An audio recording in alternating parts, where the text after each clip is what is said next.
Hey, All Ro. right, welcome. You got something to say? I just sat back Hells? down. What happened? Oh, okay. No, I'm DMing Ro. You're Ooh. good. You're good to start. Sorry for Ah, interrupting. yeah, you better be. All Forgive me, right, Daddy. so here we are to the best class in the game, the Firebrand. Um, the reason it's the best class is because everybody wants you, and that's what we all want, is to be wanted. So, welcome to the Firebrand training. We can start off with the build. So the build is available in the meta builds channel, but it should look like something like this. So obviously, I'm not going to go through all these talents, but we want to take honor, 1-1, virtues 3-3, and I think the last one, Indomitable Courage, is pretty pretty important to cover because it gives us stability when we enter our Tome 3 when it's not on cooldown. And then obviously Firebrand 3-1. And yeah, I think that's it for those. And for the skills, obviously we got our, your mantras. Got Sanctuary, Hallowed Ground, and Stand Your Ground. So hopefully everyone is pretty familiar with all these. Most important thing is to charge your mantras.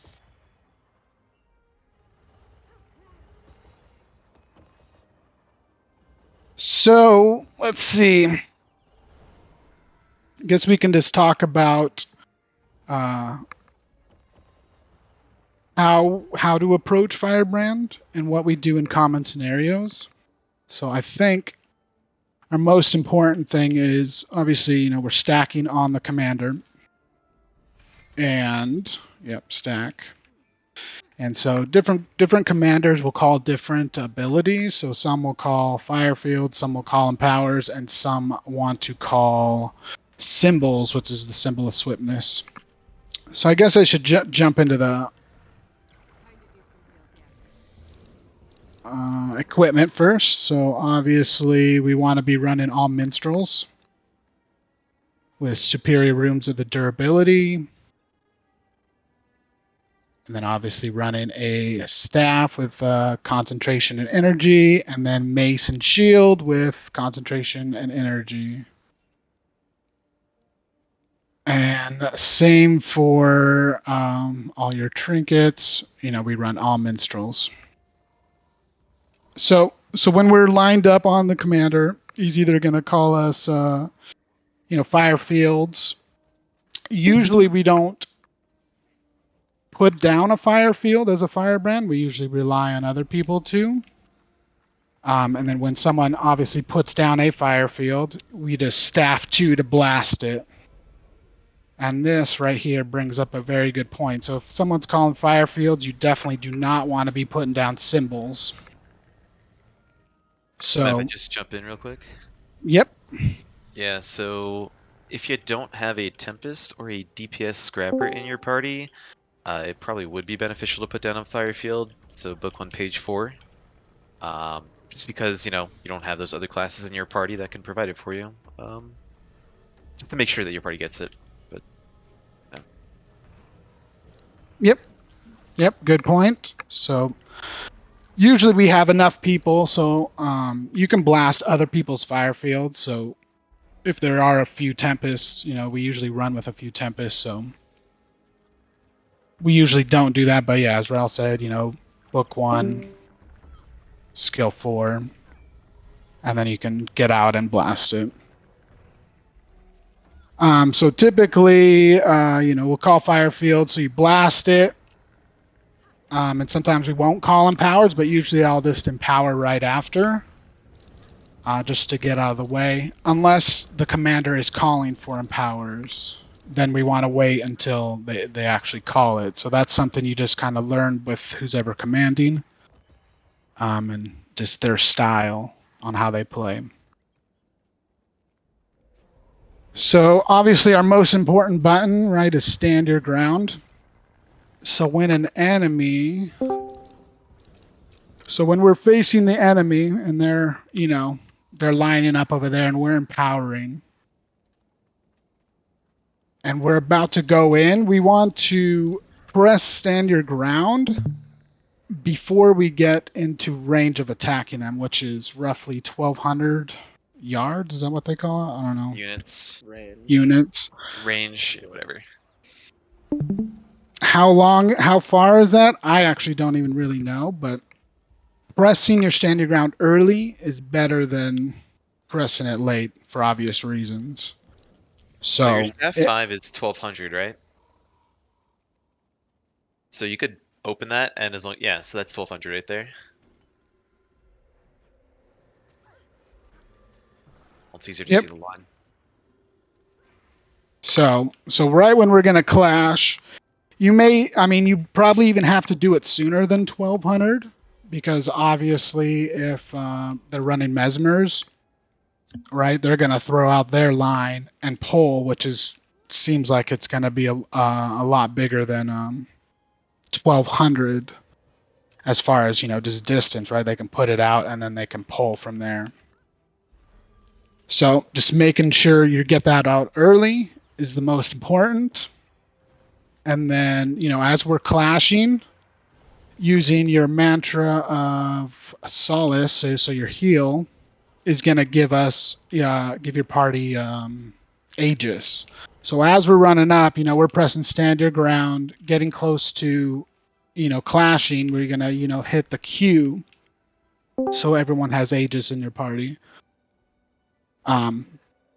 And depending on how we enter fights, so we usually enter fights with a pull, commanding from, the mesmer, they're usually pulling. So when he's calling a pull, we want to try and break the Aegis of the enemy, right? So that the pull will, strip some stability or just go through the block. So when we're pushing up, the way we break Aegis, and one of the key things on Firebrand is to either use your symbols or your 2. And it looks like a DC. So when we're engaging and he's calling a pull, we want to try and get our symbol out on the enemy or blast the enemy with our staff 2. And that'll hopefully break the Aegis, and get a pull. So we wanna contribute as much as we can with all of our skills. I would say it's not So- even just pulls. It would be for any sort of either opener or like even a well hit. The fewer Aegis procs that are wells hit or are opening bomb hits, the better. So that Firebrands can help out a lot with that. It's very low cost to throw down their staff 3, staff 2 to start breaking Aegis in preparation for one of our bigger hits. If you are running 8 pages and you're within like 900, you can also Firebrand pull. I don't know if Raw would want. Yeah, that, I but think that's Wonderful also a mentioned thing. Firebrand pull. Not yet, but we can do that. That's something I don't personally like to do. But it is possible. I like to save my pages so where I have those. But we can do a poll. You book 1, page 3. And the reason why I don't personally do that on the first hit is usually I want to get my staff out, my symbol out, and I want to look to be putting my line down, right? Because that's another skill that when we're entering a battle, the commander is usually going to call for wells. So when a wells call happens, we're going to want to put down a line, right? So that we're stripping stab, making them, successful to the wells, the gravity well and everything like that. And The Well of Corruption on Necro is also stripping stability, so say that their stability does get stripped, that line is going to cause them to be CC'd or like kept in the well, that sort of stuff, and that's another good opportunity to use your book 1, page 3, especially in Wells and Bubbles, because their stability is, there's a good chance that their stability is going to be stripped or corrupted, so the longer we can keep them in that, hot area, the better. Yep. So after, that's kind of our main entrance, our typical entrance, right? We are hitting our stand our ground as soon as we feel like we're in range, hitting our heal to make sure they have Aegis, breaking their Aegis, waiting for the well call to, drop a line or putting a pole out. And then comes kind of the second part of the Firebrand, right? Where, we're going to either get some downs or we're going to, back up. So our next thing when, our stand your ground runs out, we got to be thinking about our next stability application. So depending on the situation, if we get on the enemy and they call this hold on the enemy, we're going to run to do a stand or hallowed ground. If we're going to be stationary over, a few seconds, right? Because this hallowed ground pulses stability for 10 pulses. So to get the most value, we need to be standing in that for as much as possible. But if we're not going to be standing still, which is, a lot of the time, our next thing is to proc our Indomitable courage trait, which is triggered by the Tome 3. Just opening the Tome 3 will proc it, and we get some stability right there. And then you also have Unbroken Lines. So that's how you would kind of continue the chain of stability if it's needed. And then obviously then you would fall back to hallowed ground on the the next time if stand your ground is not up. If it's needed is the real thing.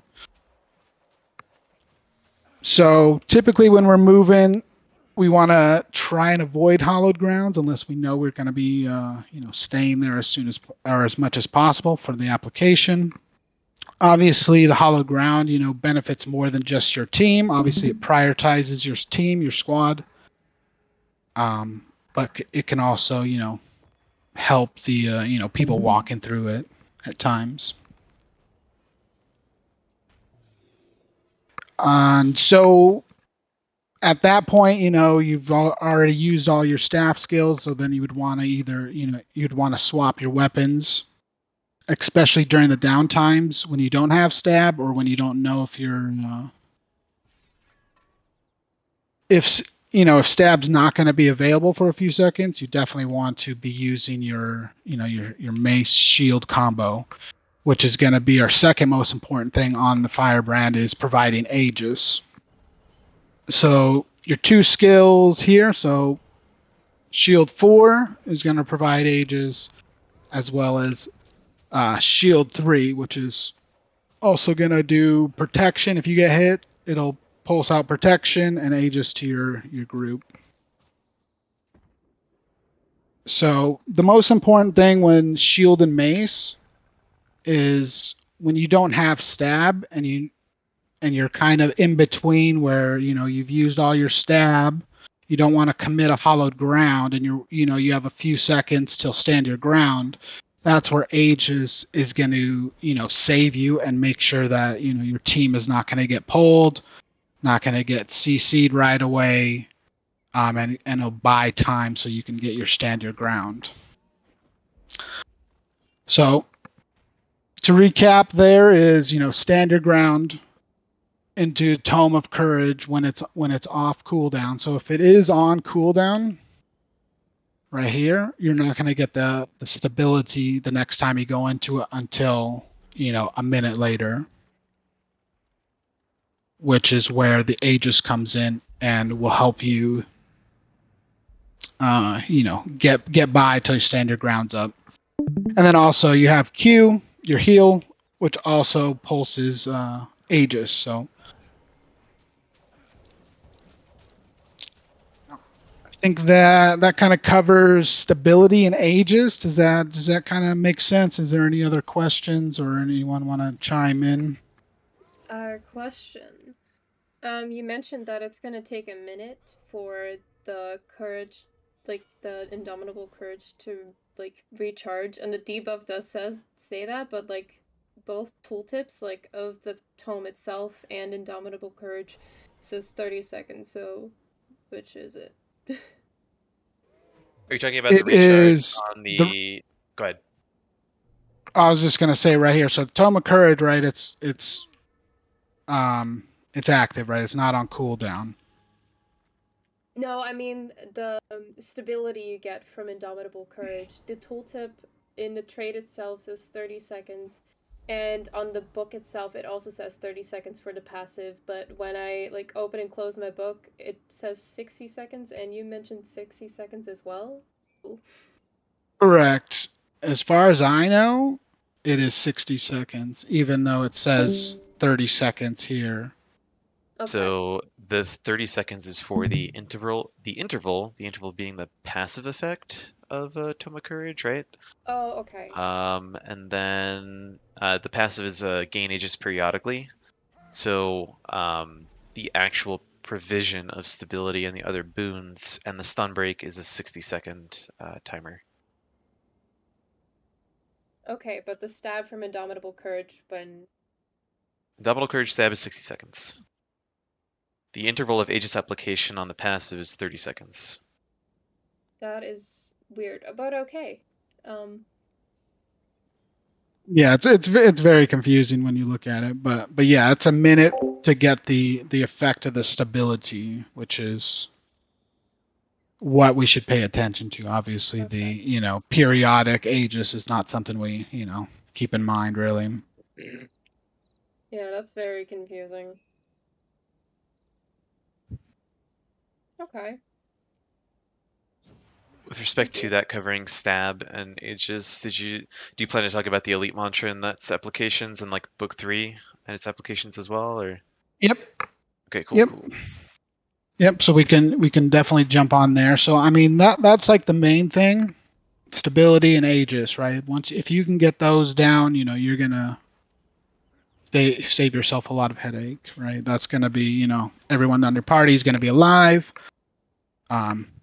and protected. So the next thing are the mantras we can talk about. So obviously we talked about the heal, which provides Aegis and quickness, I believe. Or no, it doesn't actually. It does. Or no, wait, what? If you look at the middle, yeah, right there. Okay, it's every 7 seconds though. Yep. So every time you grant Aegis, you grant quickness. So this is also important for when they're calling wells. You can just pulse this out, right? It's going to give them Aegis and give them quickness at the same time. So if there's a Wells call, you haven't casted this in a while, you're going to help out your DPS. So that's not something I worry about too much. I just make sure I'm applying the Aegis. That's probably the most important thing. I would also say that a good time to use it would be if we know that we're glyphing or illusioning. It will speed up the glyph or the illusion if the person in your party is casting it. So sometimes, when I'm playing Firebrand, I know like we just had a few of our allies go down and we're going to be glyphing or illusioning them. I'll try and pump out some quickness to make those glyphs go faster and make sure that we get our people up. Yep, that's a good point. I mean, I know we don't run a lot of Tempest and we don't run the revive on Firebrand, so it's definitely something to keep in mind, especially as we change our builds and stuff and our comp, that any quickness is going to help, especially on the revives if we're hard casting those. And then we also have our elite mantra. So obviously this gives us a little stability, a little bit of resolution, and then it also breaks stun. So the most important thing here is breaking stun. So we don't want to really rely on the stability application. we want to use it more reactive, right? When there is a stun coming out, we want to get the person out. So a lot of the times, I mean, obviously it's really hard to see sometimes, especially on your graphic settings, that is the person stunned or are they immobed? So I kind of always default that they're stunned. And so I will, obviously pulse the mantra to break them out. I think one important thing too with the mantras is even though it shows in a cone, it does affect you around you as well. So it is if I'm reading this right, it's 180 radius around my character as well as the range of the cone.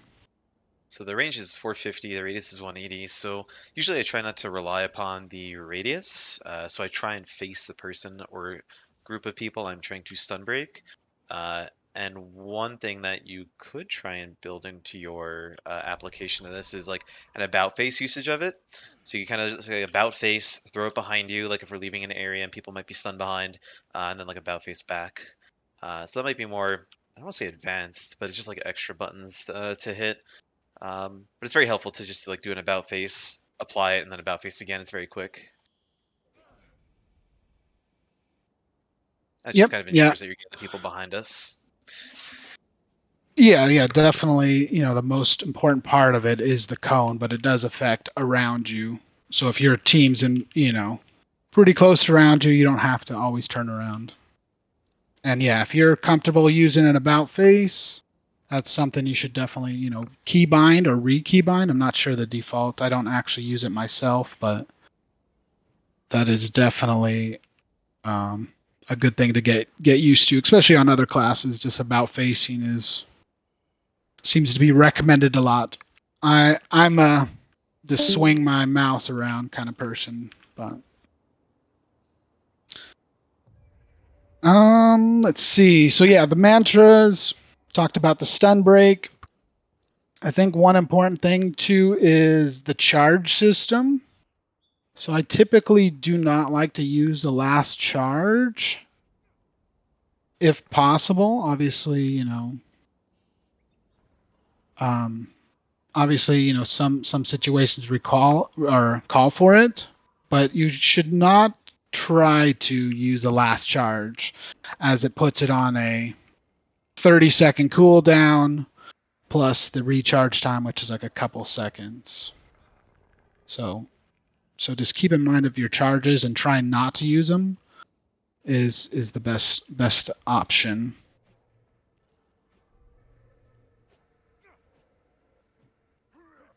So those are the mantras. And then the other thing we can jump to is just, I guess, the tomes in general. So tome 3 is kind of our go-to for most things. So obviously we talked about, getting the stability, and then you also have unbroken lines, which is, gets you 1 stack of stability, protection, and Aegis. So this is something, or I guess we can just talk about quickly too, is you can jump in and out of your books, right? You don't want to be in your book for longer than needed, right? I mean, I'm never in the book longer than 4 or 5 seconds, right? So jumping in and out is key, because you can always jump back into your book 3 whenever you need to use your other skills. So the other important skill on book 3 is 4. So this will pulse resistance to our team, and resistance will basically ignore. I don't know how you would say it, but it if someone's immobed, they won't be immobed anymore for the duration of the resolution. I think it's called resolution. If they're chilled, obviously they wouldn't be chilled and stuff like that. So if there's there's any kind of, I mean, I guess I'll talk about when I would use this. You know, I try to rely on the healer, especially if we have a lot of tempests, on trying to clear mobs. But this is a good skill to use when you feel like maybe the tempest is not keeping up,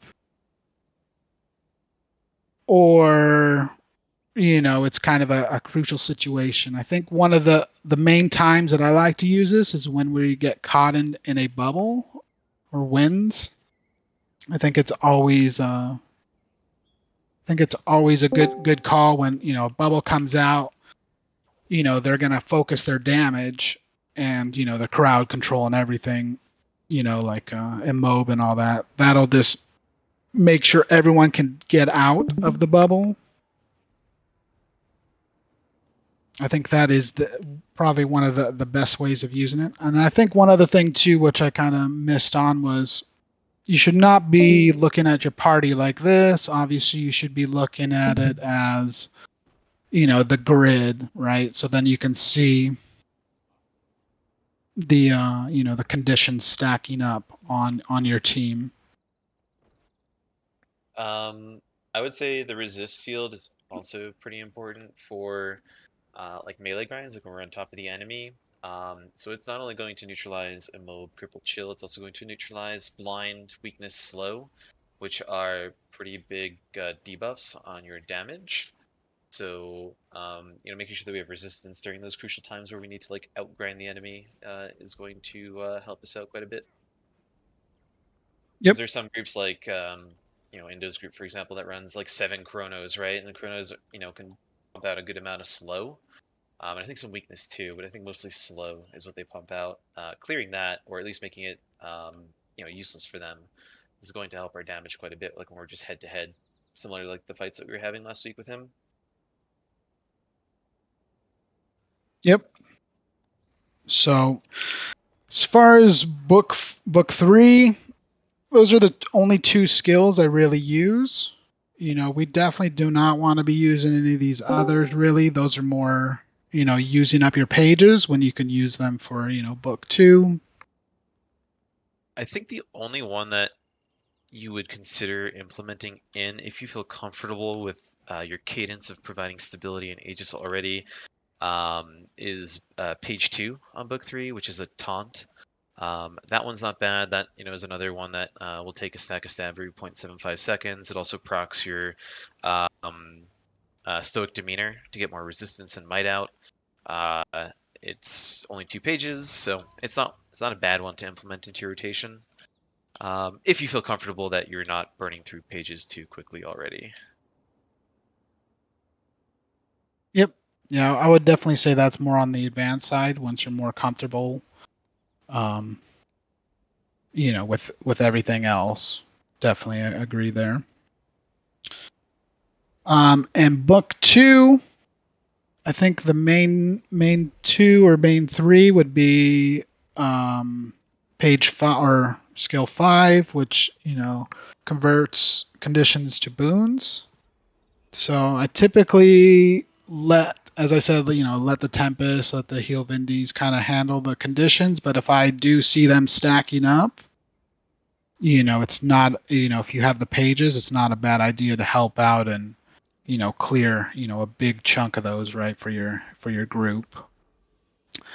And the other one is the 4, which is the heal area. So I typically don't use this unless it's called for. I mainly use this for sieging or anything like that. But obviously we're not really talking about sieging, but you can also, you know, put that down, and then you can also blast it. So that'll give obviously area healing. And then the other, is someone talking? Oh, sorry. I was just saying, if you're gonna drop your water field, just call it out as well, so everybody knows they can blast it. Yep. Really helpful. Yep. Yeah. Typically, you know, when we're fighting head to head with a group, I'm usually not putting that down. I'd rather use my pages for, you know, Crystal Oasis or Eternal Oasis, or using my, skills here. So, but yeah, if you do put down a heal field, obviously letting the group know so they can blast it as well is always good. And then the other one is button 2, which I don't press very frequently, but obviously just removes 2 conditions, and it heals for every condition that's removed. So if you need the healing, we typically run a lot of heal Vindy, so healing is not something we really want to focus on the Firebrand as much. And then obviously the other tome is mainly used for DPS. Obviously, we'd probably want to use our pull. So once you get more comfortable on your page consumption, you can add a pull into the rotation, right? So this is obviously you should pull when the commander is calling for a pull, right? So that all the pulls happen at once, all the stability gets ripped, and hopefully we grab someone. And then your skill 4, if you need a fire field, obviously you can do a fire field. And that's pretty much it on the tomes. Any questions on the tomes, or anyone want to chime in on more info?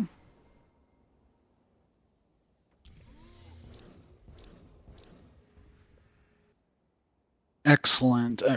So there's one other skill I haven't covered, which is a sanctuary. So obviously this is, obviously you can protect your allies like you're doing over here, or you can just drop it on a Wells call so that it'll strip stab, and it strips stab at, I believe 1 second intervals. I'm not sure the actual interval, but it does it 7 times and it'll strip stab every single time. So when a Wells called, this is something you can do if you're not using like your line, or if it's called specifically. So some commanders will call sanctuary. If the commander doesn't call it, I usually default to a Wells call if I believe I have time to, and I'm not planning to use a line at that point.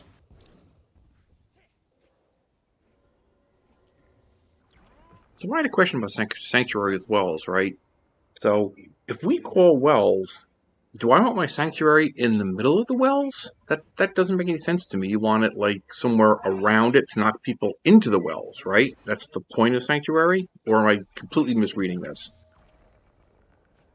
It is kind of a give and take. I usually put it on the Wells call or as close as possible to the Wells call. Obviously, it does push people out if they don't have stability. So it does have an opportunity of saving the enemies, if that's what you're getting at, right? Right, which is what we don't want, right? You want people in the Wells, right? Correct. Like but lines, as, right? You want to do lines outside of the Wells to knock people into the Wells, right? well, you want your lines. I mean, Sanctuary is a weird one, right? But your lines, if the enemy's running, this way, right? You want your line that's going to block their path at the edge of the Wells, right? So here's the Wells, they would Right. hit it like that. And get knocked back into the Wells. Or stay in Yep. the Wells, as it were. Yeah. So why wouldn't you do the same thing with Sanctuary? Why wouldn't you put it outside the Wells so that they get knocked into the Wells? Yes, I mean, am I missing it, or? No. I mean, you definitely want to put it on there. Obviously, they're going to have stability, right? So we definitely want it. So if this is the Wells call right there, you can place it where they go through it, right? But if they see that and they just walk around it, that's wasted. That means nothing. So, I mean, unless Rawl or anyone has any other feedback on that, I usually default to Wells are there. That's where my sanctuary's going, right? Because they're going to be running here. They're going to hit it and strip it. So you're going to assume they're having stability, and then the sanctuaries are to strip the stability to keep them in the Wells. That's the way we're viewing it. Well, yes. So they have stability. They hit it. they have one less stability, right? Everyone that walks into it, or 5 people that walk into it have one less, right? So you're not like when you put this down, you're not assuming that they're going to get knocked back, right? If they're going to get knocked back, they're already pretty much dead, right? They're a prime target for us to target, right? Because they're behind their team. Their team's already moving, forward, right? So it's more just stripping the stability that is the key versus aiming to get them knocked out. Okay, thank you. But you are right. It can save people, right? The enemies, right? So if they don't have stab for some reason, they can get knocked back. But when they are knocked back, they're apart from their team, right? Which you don't want to be. Well, it depends on the direction, right? If it happens to knock them, forward into their team, that's kind of a 50-50 thing, right? It's a circle. It could be anyway, right? Yeah, correct. Like, yeah, if you get it down and they're already past the middle point, right? They're going to get knocked this way. Right. Where right. where their team is, yeah. Yeah. Okay.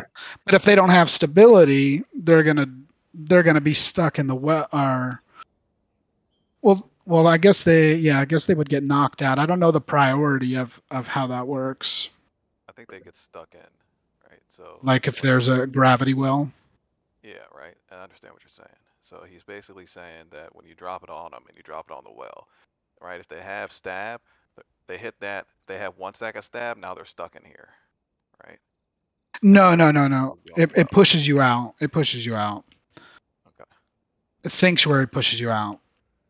But what I was saying is, if there's a grav well, right? Do you get pushed out or do you get tossed up if you don't have stab? It probably depend on the pulse. Yeah. So yeah, unless anyone else has any comments on that, I default to, put in it where the Wells call is. Okay. I say But- put it where the Wells call is because we can never, ever assume that every well is going to land in the same spot. Just make chaos, string them out. We're good. Yeah, because usually how we win fights is, eating the tail up, right? Like it's kind of every blob's weak point is the tail. The bigger the tail, the weaker the blob, basically, right?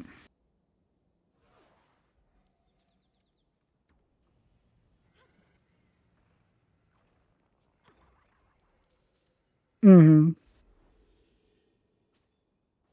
But yeah, but good question for sure. Good question. Okay. Thanks for the insight.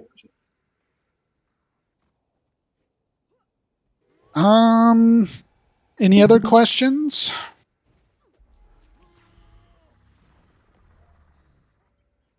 All right. I think the last part of this is positioning. Obviously, everyone needs to be on position.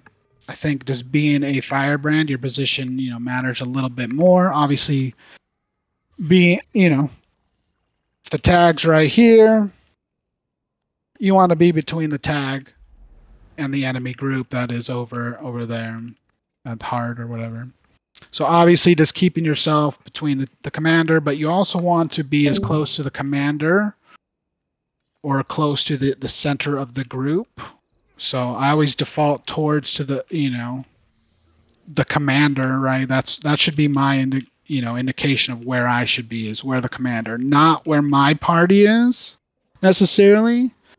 I think if Raw wants to comment on this or anyone else, but I always go under the assumption that my party is going to be positioned where they need to be.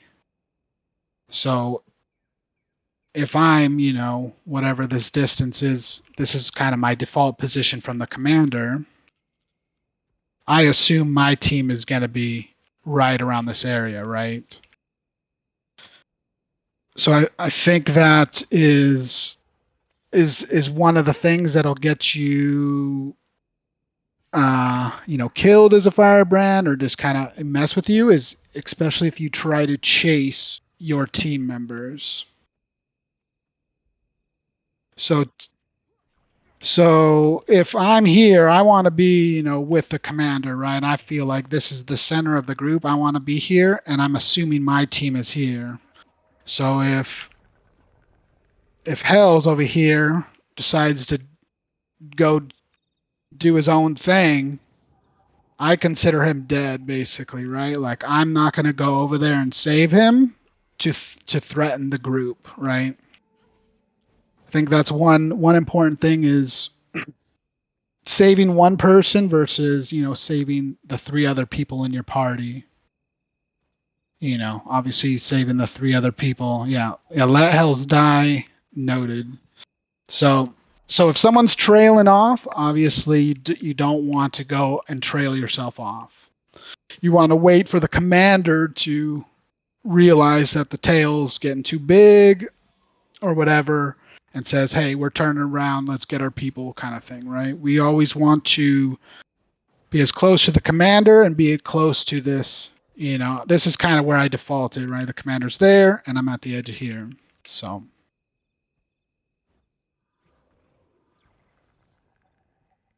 that is kind of positioning. And then obviously, as we talked about earlier, right? So let me see here. One other setting that I like to do is, I'm not sure what it's called, but I have my party health bars bigger so I can see my party versus the team, right? So you can see the health bar is bigger versus my team's health bar.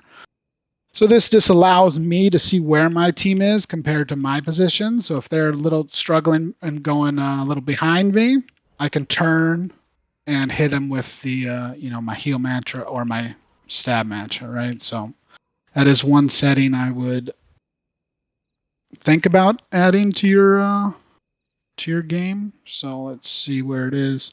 So thick party health bars and then D-tick thick squad health bars.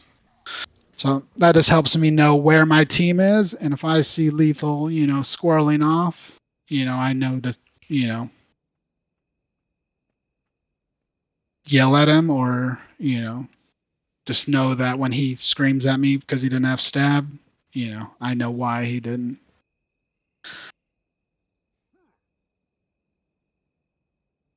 I think that's pretty much it for positioning. We always assume that we're right with the commander, right? No matter where my party is, I assume my position here. Any questions or any other comments on positioning?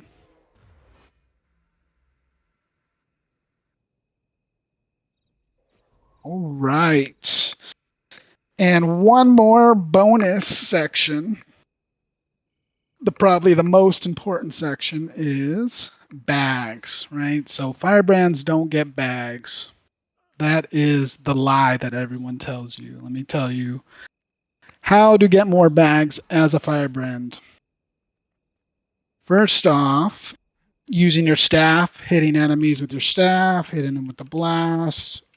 Anytime you hit an enemy and they go down, obviously they're going to go, you're going to damage them at least a little bit and they fall and they get bags. So you will get bags that way.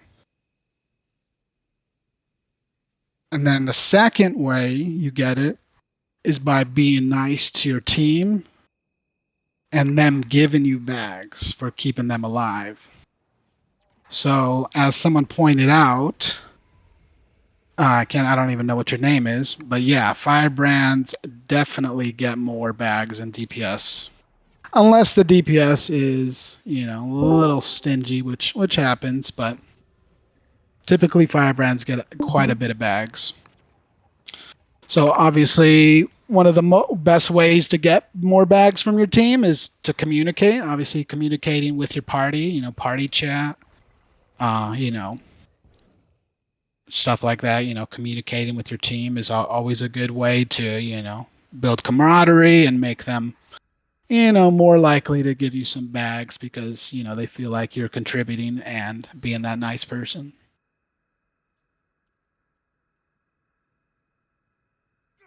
Any other questions on bags? Getting bags? More bags?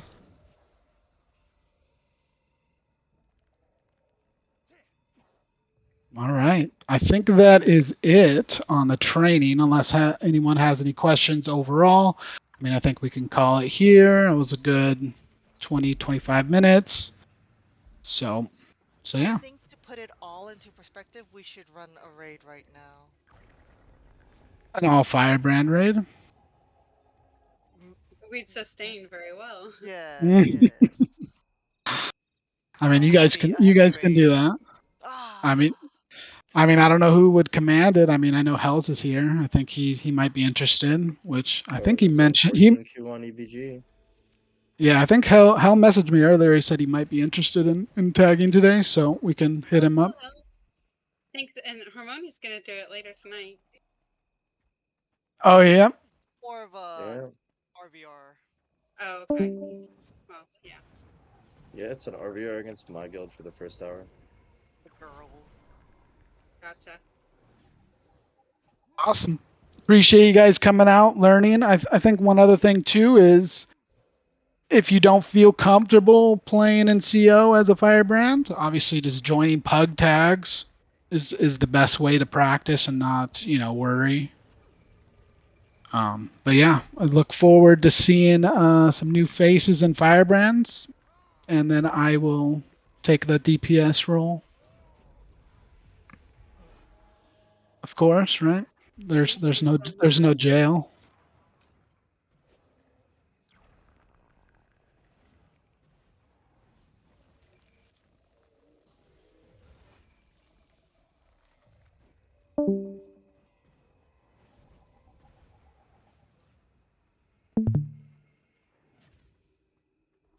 Yep. Yeah. Thank you for bringing that up. That's a very important thing. Is Metal.tv obviously lets you record very easily, and just recording, fights here and there is definitely one of the best ways. I've done it and got feedback from quite a few people here. So don't be afraid, because I looked pretty bad when I sent those recordings in as well. So.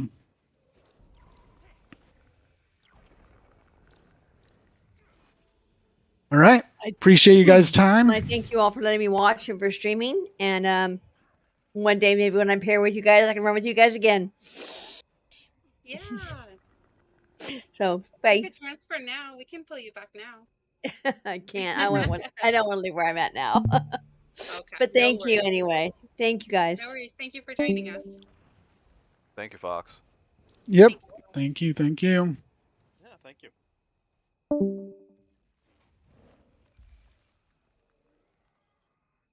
Number one thing to take away: don't staff 3 on fire fields. Very important. Very important.